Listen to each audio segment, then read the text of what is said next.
আল্লাহ তাআলা দুনিয়ায় আপনার রিজিকের দায়িত্ব নিয়ে নিয়েছেন, তা রিজিকের ব্যাপারে মোটেও চিন্তিত হবেন না। কিন্তু আখেরাতে আপনার জন্য জান্নাতের কোনো নিশ্চয়তা তিনি দেননি। সুতরাং সৎকর্মের ব্যাপারে কোনো শিথিলতা করবেন না। জেনে রাখুন, নাজাত লাভকারী মানুষের সংখ্যাটা খুব কম, অথচ পৃথিবীর জীবনটা খুবই ক্ষণস্থায়ী। জান্নাতের নিয়ামত ছাড়া সকল নিয়ামত অস্থায়ী। জাহান্নামের কষ্ট ছাড়া সকল দুঃখ কষ্টের একটা সমাপ্তি আছে।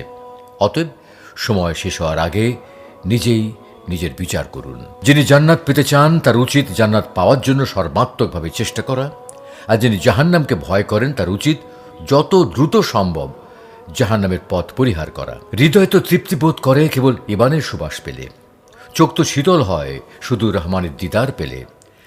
জান্নাত হলো মুমিনের জন্য নববধূ স্বরূপ, যার দেনমোহর হলো নফসকে দমন করা। হে উচ্চাবিত